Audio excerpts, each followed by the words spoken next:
নিজেকে খুশি রাখতে চান, অতিরিক্ত আশা করা ছেড়ে দিন, মায়া ত্যাগ করুন, নিজেকে সময় দিন, টাকা ইনকাম করতে শিখুন। মিথ্যে ভালোবাসার পিছনে ছুটবেন না, চিন্তা করা বাদ দিয়ে হাসি খুশি থাকার চেষ্টা করুন। জীবনে যা কিছুই ঘটুক নিজেকে বলতে শিখুন, সব ঠিক আছে আর আমিও ঠিক আছি। আমরা অনেকেই অনেক দিন ধরে দারিদ্রতায় ভুগে যাচ্ছি। একটু ধৈর্য ধরে এই কয়েকটা জিনিস মেনে চলুন।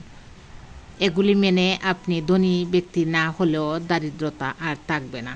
1 বছরে যতটা সম্ভব টাকা সঞ্চয় করুন এবং এই টাকা দিয়ে এমন কিছু কিনুন যেটা ভবিষ্যতে আপনাকে এক্সট্রা কিছু রিটার্ন দিয়ে যাবেই, যেমন সোনা, রূপা বা প্রপার্টি।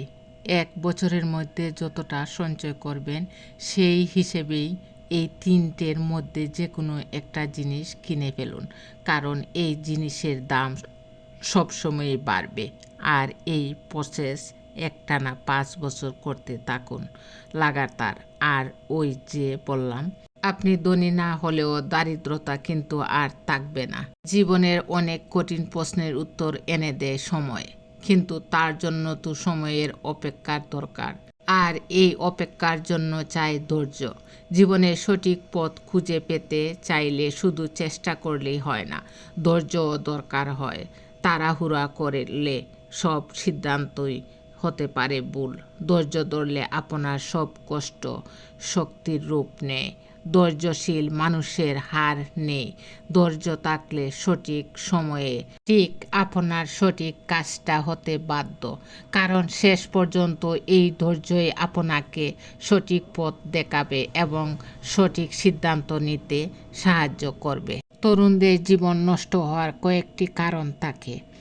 ঘুম বেশি, অলস প্রকৃতির হয়ে জীবন কাটানো, ফালতু প্রেমের সম্পর্কে জড়িয়ে পড়া, সময়ের মূল্য বুঝতে না পারা, মা বাবাকে অবহেলা করা, কাজ না করে শুধু স্বপ্ন দেখে জীবন কাটানো, নিজে হীনমন্যতায় ভোগা, সবসময় দোষ কার গাড়ে চাপানো যায় সেরকম সুযোগ খোঁজা। যে মানুষটা সকলকে ভালো থাকার পরামর্শ দেয় সেই মানুষটাই কখনো কখনো নিজেকে ভালো রাখার পথ খুঁজে পায় না। ধন্যবাদ সবাইকে। আসসালামু আলাইকুম।